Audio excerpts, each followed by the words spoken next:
You know those nights when you're up at 2 a.m. Googling, why did my child blow up over nothing? Or how do I explain instructions that don't take off like a rocket? Meet Dr. Lorian Phillips, a clinical psychologist since 1995 and in the ADHD trenches with families since 2013. She isn't just someone who studies kids, she's raising them, parenting them, figuring this stuff out live. Dr. Phillips runs what may feel like your dream support system, an ADHD parenting course she started in 2013, plus private consults to help you read your child's wiring instead of fighting against it. She's spoken at schools from nursery to high school. She teaches ADHD families emotional regulation and all the skills that we need to feel successful and not broken. If you're overwhelmed by the constant, "Did I say that wrong?" moments, knowing there is a way forward with understanding, empathy, structure, and celebration, Dr. Lorian Phillips is someone you'll want in your corner. For more, check her out at adhdmanagement.co.za or click the link in the episode show notes to connect with her from wherever you are.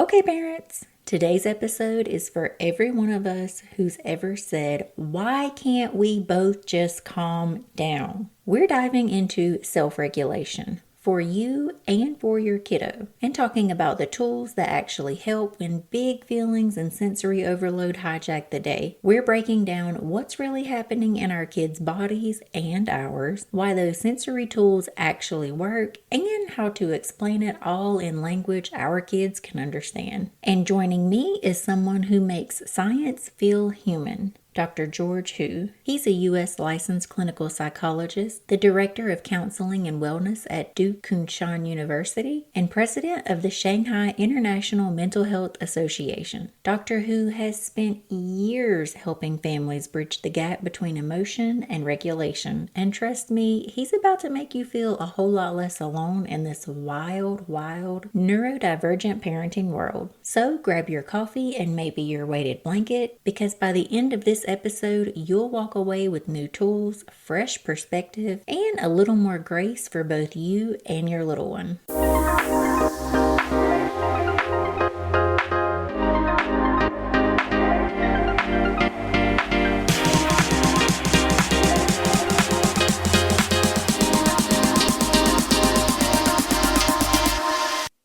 Dr. Hu, welcome to Chaos and Caffeine. Thank you so much. I'm really happy to be here. For our listeners, Dr. Hu is staying up very late to be here with us, so please be gentle with him and take it easy on him. Exactly. Please forgive me if I start falling asleep in the middle of our conversation or sounding incomprehensible. So, Dr. Hu, let's start with you. For the parents who haven't had the pleasure of stalking your credentials, can you tell us a little bit about who you are and why you're so passionate about helping our kiddos? Awesome. I'm a clinical psychologist. I'm an American clinical psychologist born and raised in California. But for the past almost 13 years now, my family and I have been living in mainland China, recently in Shanghai. I have held a variety of positions in my career, but most recently I was the chair of mental health at Shanghai United Family Pudong Hospital, which is a private international hospital here in Shanghai.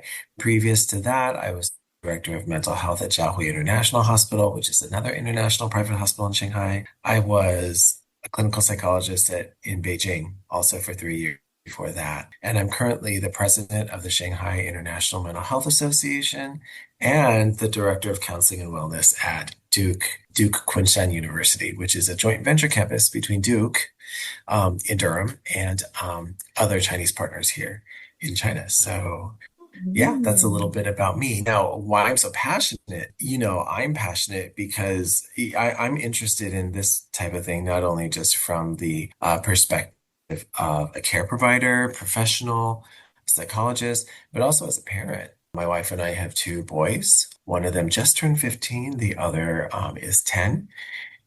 And, I'm quite familiar with the difficulties of raising children, sorry, all the challenges and all the stuff that can come out, but particularly with raising neurodiverse children, in working so many times with my clients, particularly in the private hospitals, families that are struggling with neurodiverse kids and how to parent them, how to get them educated, how to advocate for them, how to find out what their needs are and how to meet those needs. So short answer is I'm passionate because I'm a parent, I'm a professional, and I really want to just see if we can equip ourselves as parents a little bit more. Thank you so much for that. I am a proud North Carolina girl, so the Duke reference hits big over here. Awesome. And also, when you were reading down your credentials, I think this may be my biggest interview yet. And so, Doctor Who, I got a little nervous. Oh my gosh. Well, no, I'm a little nervous. I mean, a really successful podcaster. So, Thank you. but I should say I love the podcast platforms. I've been doing, a variety of podcasts through the years, and I just think it's such a wonderful resource, very accessible resource for people, and where you get to know people or learn about a subject just like in this really conversational manner, which is much more engaging than like Yeah. a lecture or Yeah. something, right? So yeah, yeah, totally love it. Also, I may be picking your brain on parenting advice because my son is 10 and I am dreading like the next 5, 6 years when we hit the teenage years. So maybe you can give me some help Oh, there. well, I'd love to say that I have all the answers, but it's funny because I think I was a very different psychologist before I became a parent than after. Before I became a parent, it was all about, hey, if your kid is acting up, or you need to use the right technique, or you weren't thinking about this right, or you need to learn something, and and that might be true, definitely we could all be equipped more in skills and ideas, really, on what to do because we all love and want the best for our kids. But after I became a psychologist, it's kind of like, oh my goodness, you know what? Parents need space and parents need, like support. We have to support each other. We're Yeah, in this gargantuan task, right? Gargantuan task for which we have the least bit of training. Right. Like the things I think we get the least bit of training for in the world are A, being a parent, and B, being a spouse yeah, or long-term partner. yeah, It's kind of like everything else, like for a job or whatever, you go to like, I don't know, years and years of school or you like training or like whatever, or at least an orientation. And then for child rearing or for marriage, close to nothing. So we have to support each other. and it's like they say, you'll have this kid and it'll all just come to you naturally. And I thought maybe that's the case for neurotypicals, but I don't believe that's even true for neurotypicals. But then you have a kid that's on the spectrum, and it's like, Oh my goodness. what do I we do am there? completely understand. But no, I don't think it comes naturally for most parents. I mean, I think what comes naturally for most parents, hopefully, is the desire to love and do the best and this feeling that we're gonna do anything for our kids, like whatever it takes, right? Yeah, But we have no idea what that's gonna take. We don't know our kids when they're first born, and like we continue to get to know them as they grow. yeah, And then we don't have no idea what our kids are going to face in the world either, right? And how they're going to respond and how it's going to. So it's like, we have the basic building block, which is a desire to really do whatever it takes, but we have no idea what the challenges are. And one of the biggest challenges, I think, is dealing with the fear and anxiety that's provoked, or that comes out when we become a parent. Like I have never known fear like I did after I became a parent. You know, I think you can completely, I see you nodding like crazy because I think any parent can be like, wow, like I didn't know what fear was until you have this little soul that's completely dependent on you for life and everything. yeah. And you're like, oh my gosh, what the heck am I doing? You know, like the decision right? Like the decisions Yeah. I make, the things that I do and say, they could affect this person. That's like fear. And it's like Yeah. you're providing for them financially and physically and emotionally. And then I've found too that when you talk about fears, my own ego and fears come up of this is a classic example for us in our house. Every morning I want to leave at 7:20. 7:20 is like the time I start getting anxious. And he's like, Mom, nobody's going to think you're a bad mom if I'm 2 minutes late. But like, that's totally what it is. Like, I am fearful that I am going to be seen as the bad mom or embarrass him. So, like, when you say fear, I mean, it goes like all over the place for me.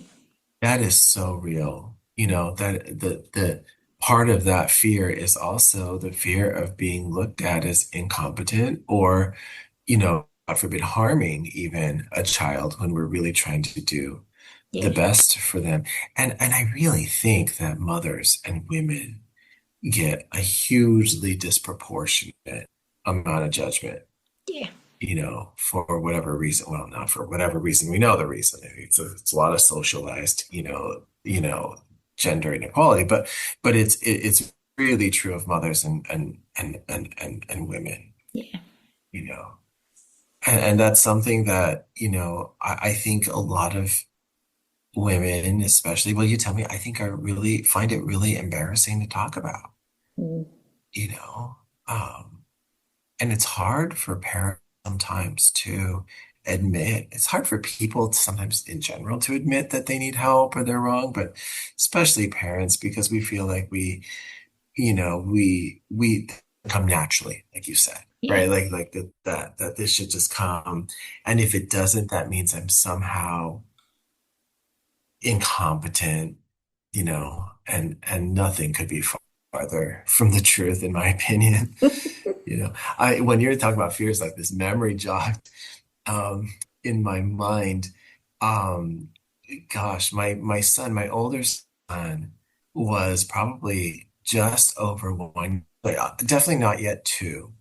And I had a conference I was attending in Orlando, in Florida, and we just decided to make a little family trip out of it, right? So all three of us went together. We were at this water park. The water park had this, obviously we were in the toddler section, right? And the toddler section had this amazing like pool.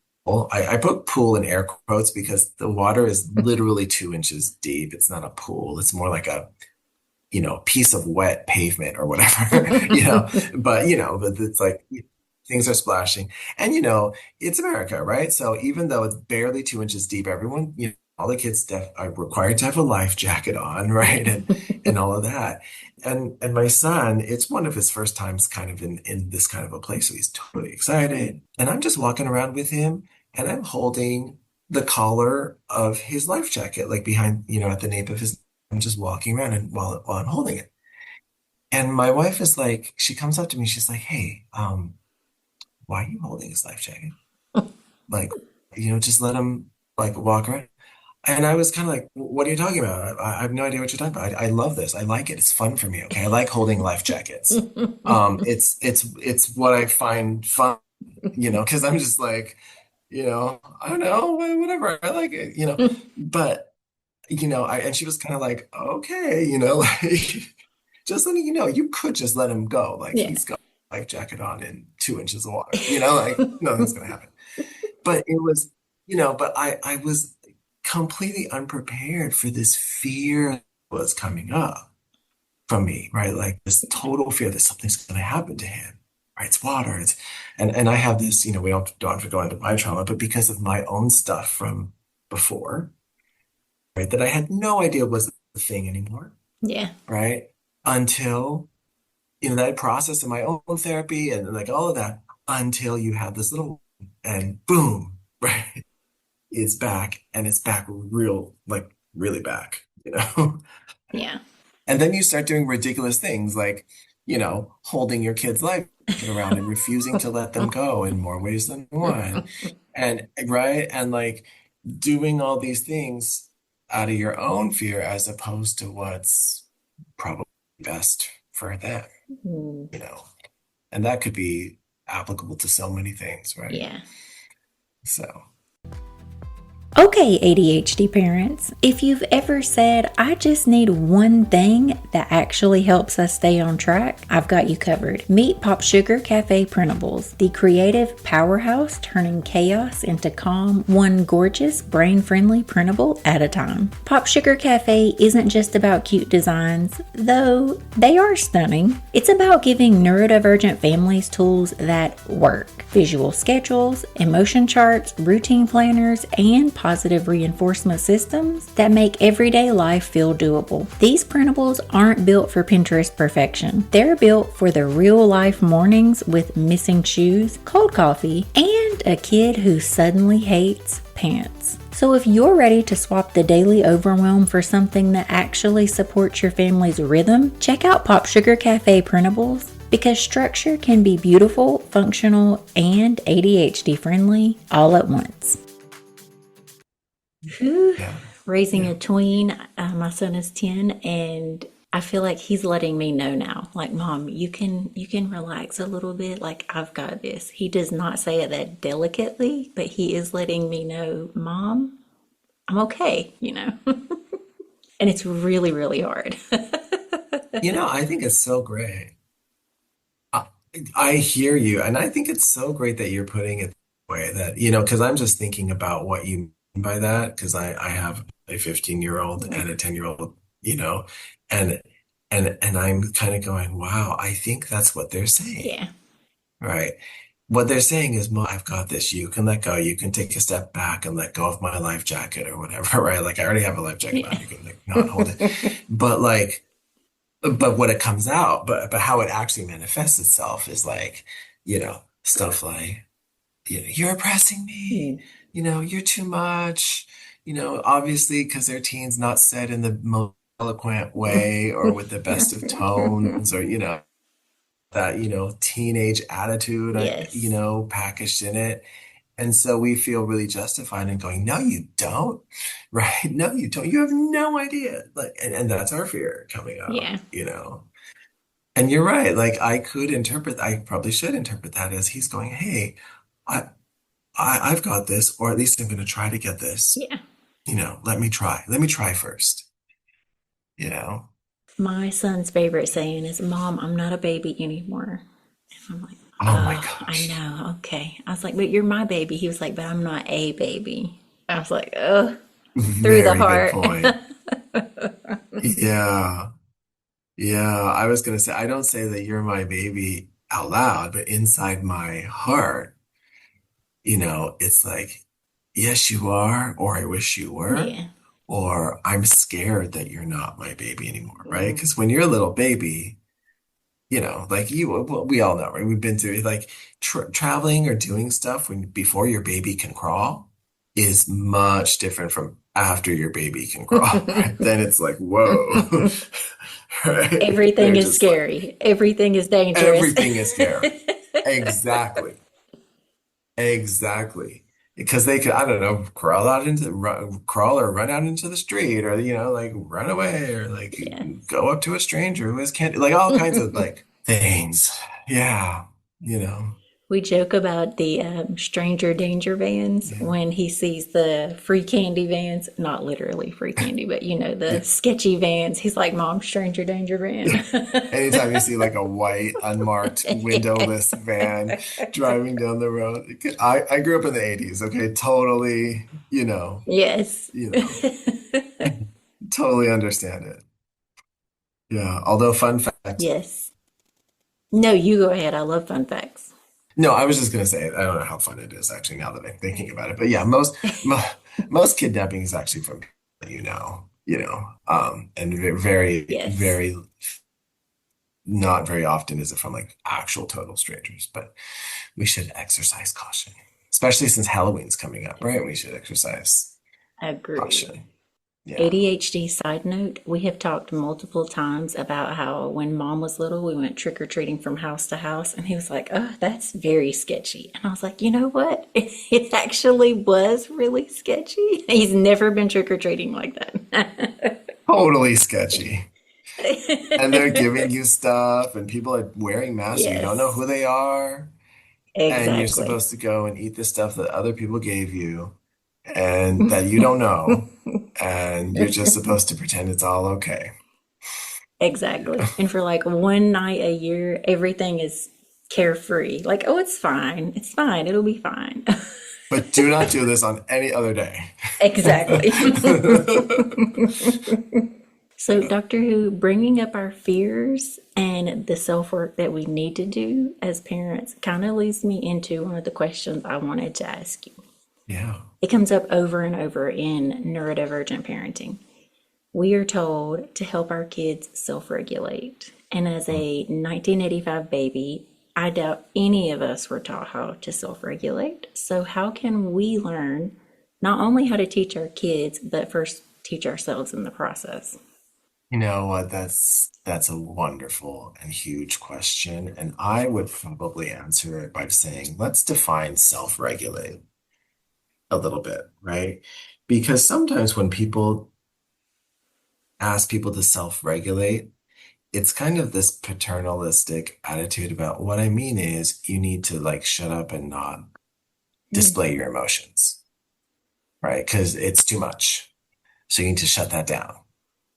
Right. And I think I think women and girls get a lot of this, right? Because, emotions are read as inappropriate or somehow as a loss of control or, something like that. Right. And I think instead of making it our goal to help kids self-regulate, I think we need to help kids and ourselves understand emotions, what they are and what their function is, right? And I think a lot of times, people, not just children, but children especially, are not understanding that what they're experiencing is an emotion, and what they're experiencing, and that this emotion, can be defined, can be expressed in different ways, and the emotion is never wrong.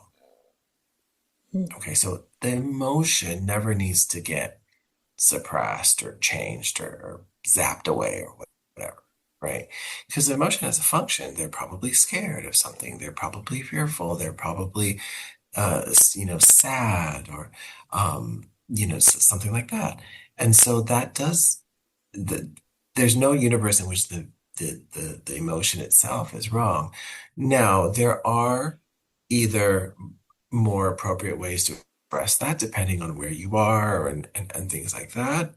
Or instead of appropriate, I would say effective, right? Effective. So we have to go, okay, what was your goal and how can we achieve it? Right? Because maybe if you're throwing a tantrum at Toys R Us, is that still a thing? At a toy store, right? If you're throwing a tantrum at a toy store because we're not buying you the Star Wars figure, right? We get it. You're disappointed. You do wish you had the Star Wars figure. Me too. I do wish we could spend $1,000 on that Star Wars, the Lego Death Star. But, right? And so the disappointment is not wrong. But how can we express it? What's our goal? And how can we get to that goal? Right? So helping kids identify what they're feeling that it is an emotion and how to express that in a way that helps them. And that can be hard because especially when they're little, and there's not a whole lot of vocabulary to express that, you know, I think that what a lot of what we are not good at, and I completely count myself in this group, is sitting with emotions, being comfortable with emotions, whether those are in ourselves or in another person. And sometimes for young kids, they don't have a lot of skills and the emotion has to kind of pass, right? Emotions operate in this curve, and I'm drawing kind of like parabolic curve right now with my finger, because what happens is that, you're at baseline and you're chugging along, and then something happens either externally or both, and then it sends your emotional level up, regardless of the emotion. Maybe it's a positive one, maybe it's a negative one, but it comes up. Right. And let's talk about negative ones because that's what everyone's talking about when they say this, right? So like up comes the anger or the whatever it is, right? And up it comes and it reaches its peak, and that's the tantrum. You're just like, tantruming and yelling and throwing the kids throwing himself on the floor and, biting and doing even like really inappropriate things, right? And that's not the time to kind of like help kids understand whether, because they're so escalated that, they're just not going to hear anything. It's like when adults say they just saw red and it's like, okay, nothing anybody says is going to really be that effective. We just have to kind of manage until the emotion comes back down. Yeah. And when it starts to come down, we can kind of hear, you know, we can kind of hear and we can kind of think and we kind of help kids identify now what happened there, what was happening. But it's so uncomfortable to sit through that peak, especially if it's in public Yeah. and, you're embarrassed and you're just like, and you're just, oh my gosh, right? But I'm sorry, I'm answering this question in a really long-winded way. But I think that we want to help our children identify their feelings, identify the goal, or when they're very young, at the very least, help them not fear their emotions. Help them not feel that their emotions are inappropriate, right? Because they have an age-appropriate lack of regulation or lack of choices in how to express that. They actually are regulating, right? But they just don't have as many choices or many abilities on the menu to do that. Mm. And we as the are comfortable with it, right? So when the little baby is crying and all they can do is cry, because that's, it's not like they have language yet, we can't, you have to let them, sometimes let them cry, especially if you can't really yourself identify why it is they're crying. Like we try our best, right? Sometimes they're hungry, sometimes their diaper needs to be changed, but sometimes it's like you have no idea, you know, Yeah. no idea. And we at the and those times we just have to go, all right, well, I'm gonna show this child that I accept emotions. I don't know what it is. I wish I did. I wish I could identify the goal and meet it, but I'm gonna at least show my child that emotions are not inappropriate. You know, I hope that helps Yes. answer Yes. the question a little bit. No, I was just going to say that, as I'm talking, as I was talking, I'm realizing that I am, I need this as much as anybody else, right? So, Mm. I think that's why these conversations are so important. For me to hear you, who I deem as an expert in this space, to say, you know what, sometimes I need to be reminded of this too. I think that's incredibly powerful.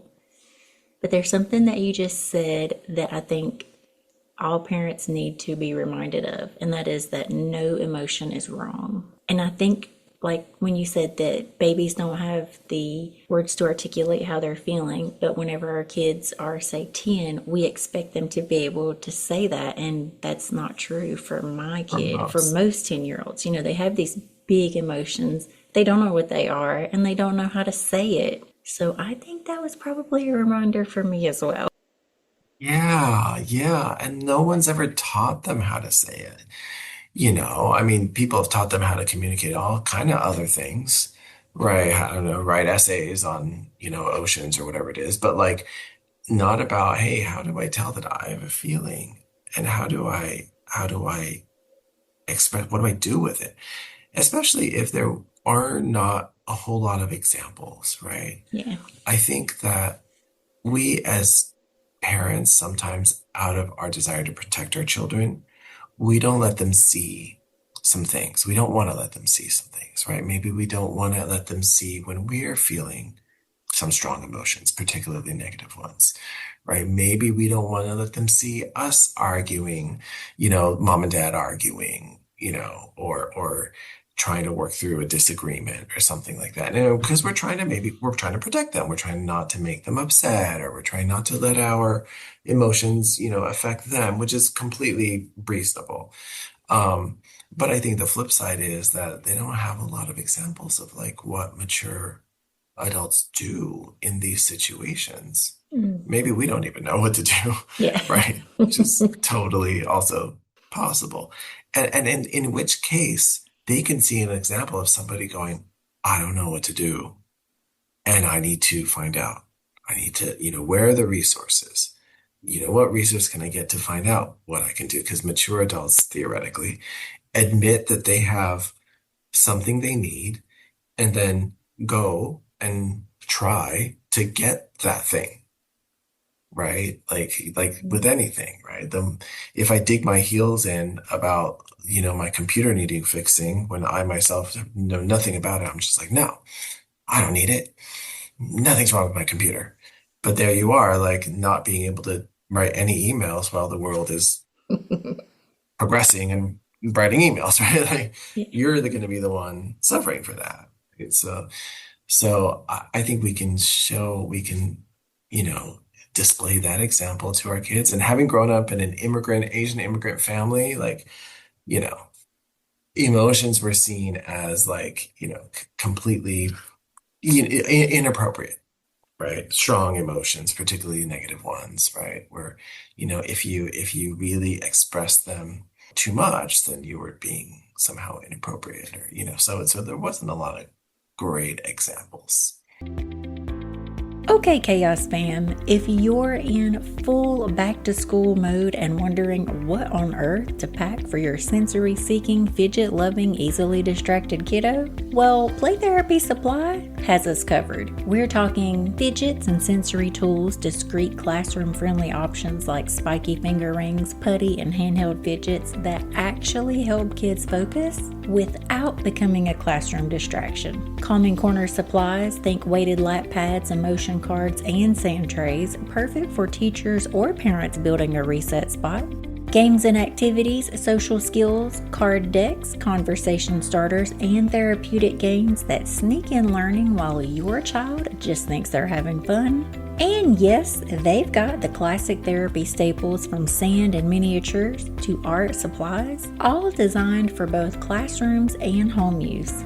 Basically, it's your one-stop shop for tools that help kids self-regulate, connect, and thrive during the chaotic back-to-school season. So, head on over to playtherapysupply.com and check out their back-to-school essentials, and a huge thanks to Play Therapy Supply for making this school year a little less overwhelming for all of us. I think that there's one thing that I do really well, and that's like label my emotions so that he can see what anxiety looks like, or frustration, or happiness, or joy, or all of that. There's one thing in there that you said that I am totally not doing, and I am not letting him see me figure it out. He is kind of sheltered from the big things in life, and I could do a lot better on letting him see mom doesn't know what the heck is going on, and I need some help here. Mhm. Yes. Either I need time or I need help or I need something. But I'm going to figure it out. I might need some resources, but we're going to try to figure this out. I'm going to try to figure this out. And you're right. Like we don't let our children sometimes see us in that process Yeah. because maybe we don't want to have them feel, and and all of this is age appropriate, of course, right? Like we want to, I'm not saying like we just let it all hang out in front of our children, but sometimes letting them see a little bit of our sense of um like flailing, not flailing, but it's our sense of like, hey, I'm not sure what to do yet, and I feel a little insecure about it, and a little fearful, and maybe a little embarrassed. Like that's not horrible because not if, when they feel that way in the future themselves, there'll at least be some point of reference for them to go, okay, you know, well, I don't know what to do, but I remember that mom used to do this, right? And and even if that's like, I remember just mom used to be just tell someone that she doesn't know what to do, and that's not a bad thing. Talk about it, and that's the first step, right? To getting what you need, getting the resources you need. That is so good. I am trying to recall any time that my parents have told me as a child that they had no clue what was happening, and I don't think I can say one time. As an Me adult, neither. they have been able to tell me, like, I don't know what's going on. But as a child, I don't think I ever heard that. Yeah, I think parents fear that like I'm going to be like, stoking some anxiety in my children if I admit that I need to present this paragon of, security and stalwart like immobility and like Yeah. wisdom or whatever, in order to make them feel secure. So I mean, it's definitely not a bad desire. It's just, we we have to equip ourselves, right? We have to help ourselves understand that we can maybe let go of that fear a little bit. And Mm, it's the same thing with like I kind of feel like with apologizing, you know? Like I think a lot of parents are, and maybe I'm like, I come from again an Asian immigrant family, right? And I think particularly in that population, there's a um, fear that hey, if I let my children see that I made a mistake, then that's a bad example. Or they're gonna feel like, oh shoot, they're gonna feel really like insecure that like their parents are fallible or something like that. Right. So we end up not even when we've made a mistake, like apologizing. And sometimes we've made a mistake toward our children. Like how many times, come on, how many times have we lost our temper, said or done something that we in hindsight are like, that was an overreaction, that was about my fear and my stuff more than it was about helping my child have a teaching moment or, something like that, right? yeah. And I mean, come on, like 100 times a week. Yeah. And right. So, but like to go up to, our children and say, you know what, hey, I just want to apologize because I was thinking about it and I overreacted. I was angry, I was upset, and I said something that was not okay, not appropriate, and I want to apologize and admit that happened. And we're going to try to do better. Maybe we can help each other, you know. And I think that can be so powerful to children and their development, but to the bond between parent and child, right? To have this sort of like moment where this example of what mature adults do when they realize they made a mistake is not to pretend they didn't and pretend that you're the one that is wrong for like feeling upset about it. Well, I didn't make a mistake. You're weird for thinking I did or something, right? And that just creates this weird like universe for the children, Yeah. right? Or it creates this thing where they're like, "Oh, shoot, mature adults don't make mistakes. So that when I make one, I'm like less than, I'm insufficient, I'm bad, horrible, which nothing could be farther from the truth." Yeah. Ooh, this is so good. I thought Whew. it was going to be about mental health and sensory needs, but it seems like the theme of this podcast is going to be letting go of our own fears. So many. And maybe that's what I needed this morning. Well, and maybe it does relate because part of what letting go of our fears is coping with them, right? Like regulating our emotions does not mean, so coping doesn't mean that we like zap the emotions away. That's not possible, nor is it necessary usually, right? Yeah. Um, so it doesn't mean zap it. Coping means how can I, e- while still feeling the emotion, achieve a goal, my goal, right? And what that might require is me doing something or things to help me make different choices while I'm feeling that emotion, right? And coping can help us do that. Coping is, sometimes even as simple as just doing, removing yourself from a situation, taking a breather, taking 5 deep breaths, taking a walk, having a cup of tea, calling a friend, whatever it is to help us step away from the emotion anyway. For a moment, it's still there, but help us say, okay, what can I do so that this emotion, can walk me toward my goal a little bit? And sometimes that coping is external.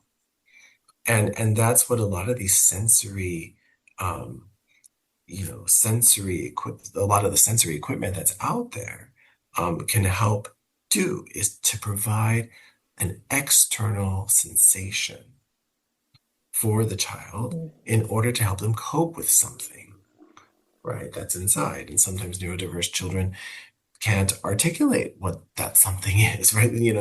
They don't articulate as well, perhaps, and haven't developed yet that language or the Yeah. methods to do so, and they need some skills, some resources, and a lot of those things can be physical, right? So, like, sometimes when we're dealing with pieces of equipment or clothing that apply pressure onto our joints or provide some proprioceptive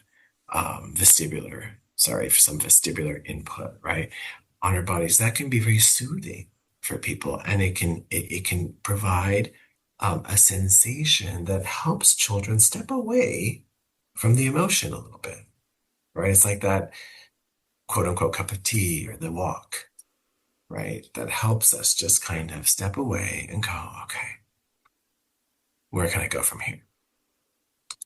It provides that Yeah. external thing. Yeah. Can you explain a little bit about how that works? I know there are probably a million or more sensory items out there now, but I really don't think that parents understand how they work Yeah. or what or why they work. I mean, I know they work. I just don't Yeah. understand the why sometimes. Yeah. I mean, I think that there's actually a variety of reasons why. And different children have different needs at different times. So definitely there are many neurodiverse children, particularly those on the autism spectrum, for example, or not only though, also some kids with ADHD or even kids that are neurotypical, right? Have and so there's some gender differences even too, like have needs, for example, vestibular needs, right? That are not necessarily felt by everyone else, right? And so because they're not felt by everybody else, like they don't understand them. Like vestibular meaning like I have a need for for pressure and sensation on my joints and muscles, right? I have a need for that. It's kind of like I can describe it like, sometimes when maybe you've got a crick in your back or like you really need and it's just bothering you. Like, is it painful? It's not painful, but you really need someone to come in and just like dig their elbow into your back for a minute, right? And just like get that out because it is bothering you and distracting you from literally everything that day until you can get it out. And you will not be able to pay sufficient attention and to whatever it is, and your functioning might be really affected because of that thing. Right. And just, multiply that many times over. And, maybe, for a lot of these children, it's their whole body that they're feeling this need for. Right. And it's so distracting. And it's so, right. They can't really think of anything else. So there are definitely the whole group of children for that reason, that's why that's why it's effective. Another, maybe overlapping, another reason why this could be effective is not so much a physical vestibular need, but a need like we're just talking about for soothing, right? Providing a sensation that is taking them momentarily or many momentarily out of, right, that emotion. So for example, why do people go and take 5 deep breaths or they like go, why are we encouraged to take, for example, deep breaths? Well, um, deep breathing will usually try to calm our heart rate down, right? And because when we get really agitated, our heart rate goes up and our muscles get tightened and our breathing becomes like, short and shallow and, fast. And maybe there's no way that we can zap the emotion away or change the situation of whatever we're reacting to. But what we could try to do at least is to calm the physical reaction down. And because the physical is so connected to the emotional, right? Eventually it will also like bring the emotions over too. That's why it's very, very, very difficult to feel at the same time very nervous and stressed out and also completely physically relaxed. Like it's those two are, it's very hard for those two to exist at the same time in a person, right? And so sometimes we can't, I mean, the emotions, they're really hard to change. And our thoughts and interpretations are harder to change. But maybe it's easier to change a physical sensation. Going out for the walk, taking a deep breath, having a cup of tea, and feeling that warm liquid or that taste in our mouth. And, just for a moment, taking us out of that experience, right?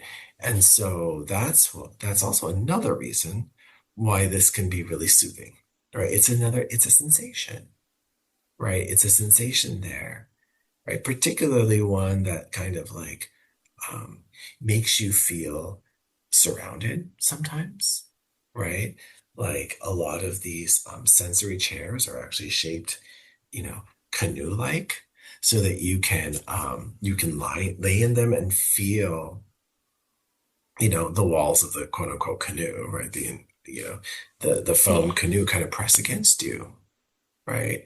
Or, um, sometimes, and at the same time, you can like shift around and also maybe achieve, other types of proprioceptive input, right? From the rolling sensation or the different positions of your body, in space, and some of them, are more made for lying down, and some of them you can utilize sitting up like this really cool one from Ted Kangaroo where you actually sit in the middle and there's foam things on the side that as you sit and depress the middle section, the Yes. foam just naturally kind of hugs you a little bit on both of your sides. And it's actually quite, soothing. And that's one that you can use in a seated position. Kids can use in a seated position. So that's another reason why this type of thing can be soothing. Sometimes too, right? It's about because at the same time as providing pressure, some of the tools that I just described, like the canoe chair or the seated chair, they also kind of limit your visual field a little bit, right? And being, because there's stuff on the sides, like kind of squeezing you, right? And it's on either side of your head. It's usually not squeezing your head, but it's, it is there, kind of blocking a little bit of your peripheral vision. And there's a lot of there's a theory that for many neurodiverse children, the issue is not so much that they can't focus or, the issue is that there's so many things to focus on. Yes. They cannot discern or limit the focus, right? Like sometimes for, autistic children, for example, children on the spectrum, it's it's not that they are not listening to you or can't necessarily listen to you. It's more that, when I'm talking to you, I'm not, I'm talking to Danielle and my focus is on Danielle. I'm not thinking about how the fabric of my sock feels against my feet. I've tuned that out.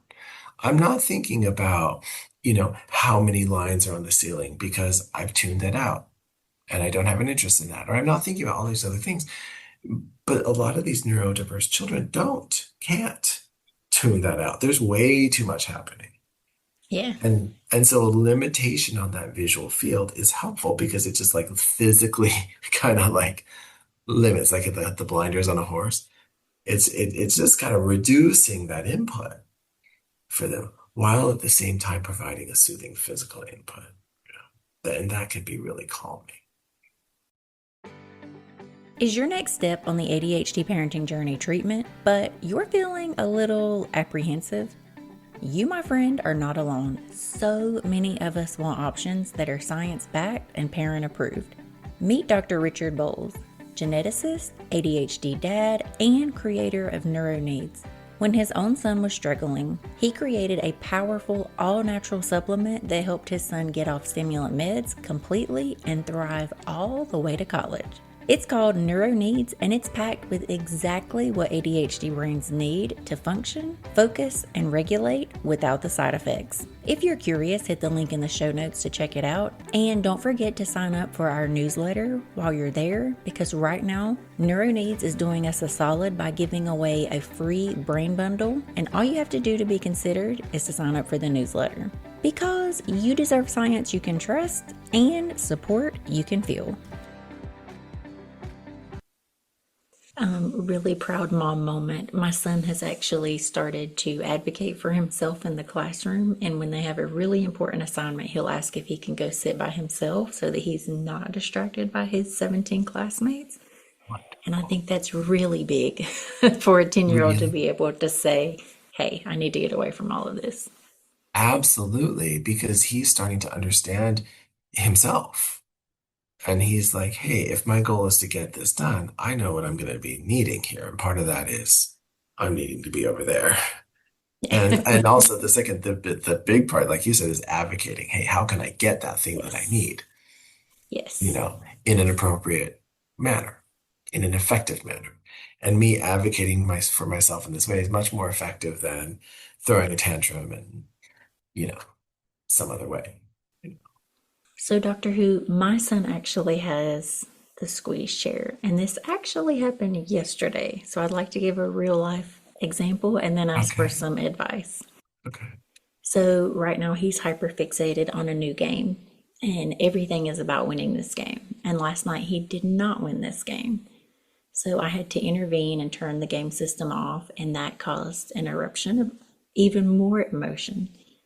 And he actually went on his own to sit in the squeeze chair that rocks. And so he was calming down. And I guess what I want to know is how can we introduce new items, that new calming items in, without making it feel like mom's new therapy project? He actually did that on his own, but sometimes I feel like he's like, oh my God, here she comes with something new, you know? Well, he's not wrong. He's not wrong. He's not wrong at all. Like here she comes with something new. I mean, first of all, kudos to him, right, for doing that. And as you were talking about your example in my mind, I was like, Danielle, did you break into my house and like see what happens in our home every evening? Because that is what happens all the time, right? Something happens that's disappointing, right? And that doesn't work. And and it's upsetting and disappointing, and people are emotional about it. We are not emotional about it because we don't care as much about that thing. And that causes us as parents to kind of go, well, that's inappropriate. You're overreacting, right? And I mean, he's not like you're over, he's reacting to something that was important to him. We all have our things. Yeah. Right. Like we all have our things that like other people don't care about, so they're not upset, but we're like really upset about it. And it bothers us, right? Yes. Um, and so the question being like, how do I like introduce new ideas, right? I would uh, I would do this. I would actually utilize the power of praise and say, hey, I'm so impressed by what you did. I could tell you were so disappointed at what happened, but then you went right over there and you got what you needed and you were able to continue with the evening, right? Eventually, continue with the evening, without letting it completely, you know, derail everything, right? And that's really, really impressive.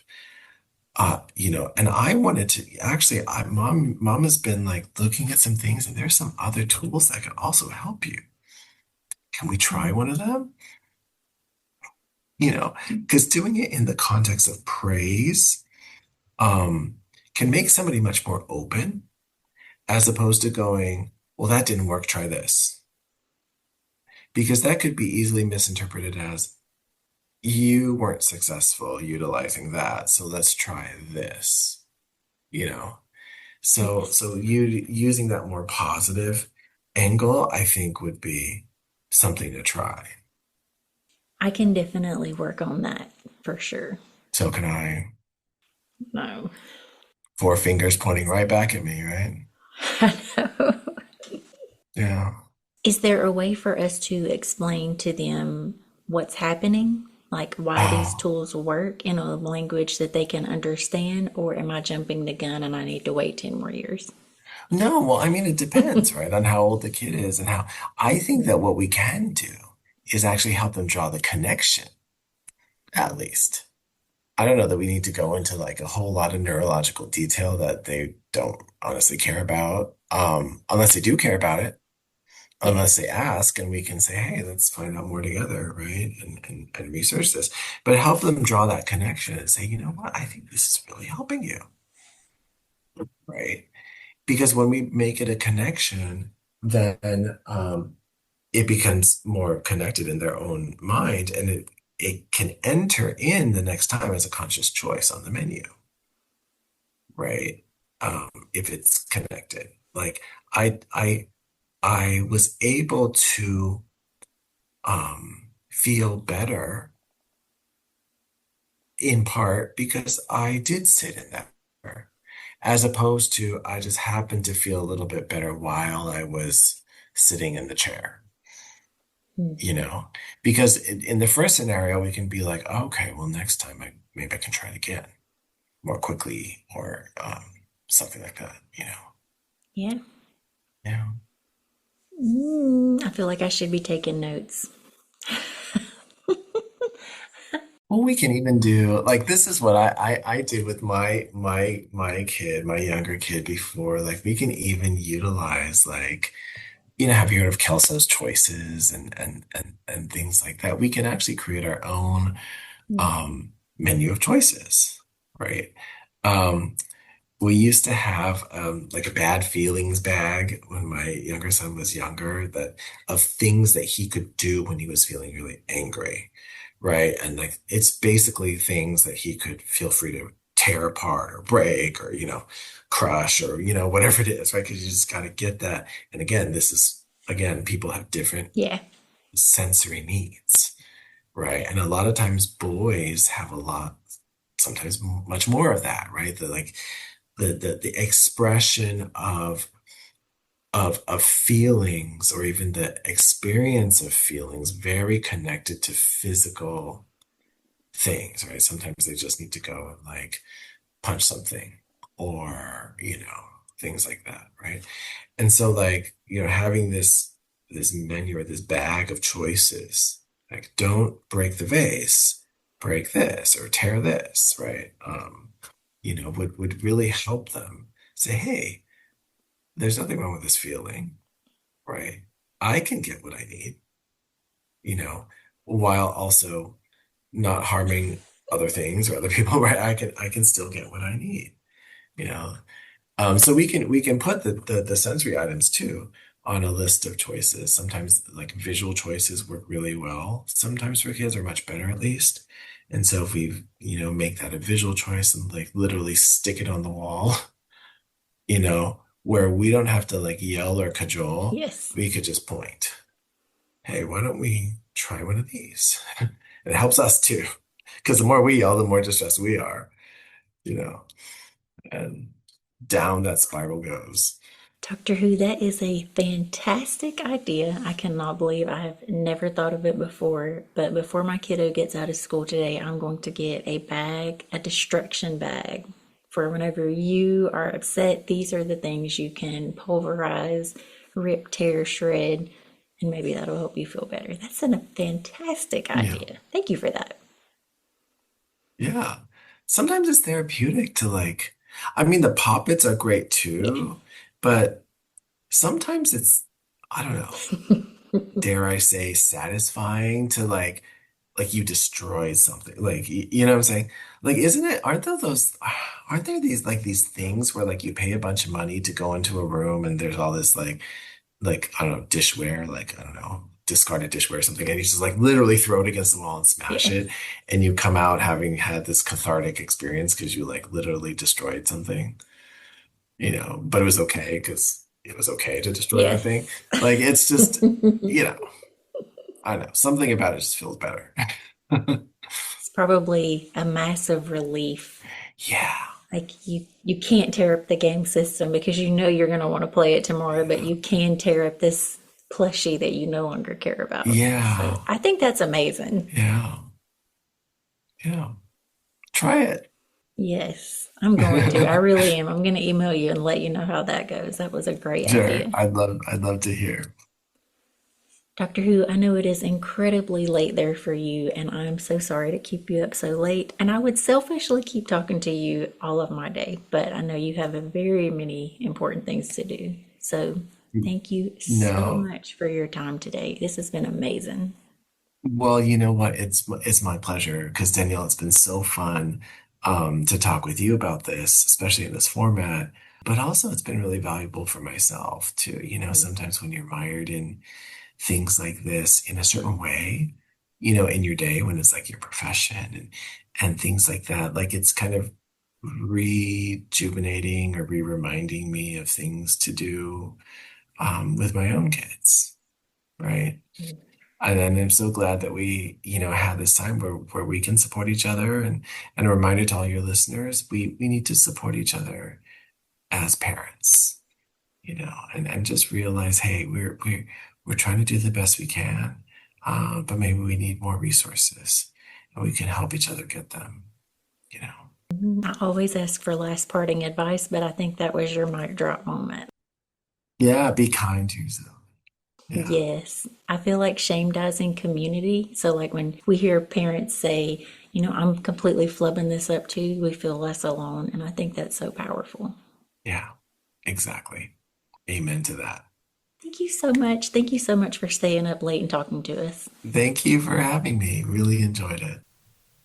If you're like me, you're now looking at every sensory bin and weighted blanket in your house thinking, okay, maybe we actually are doing something right.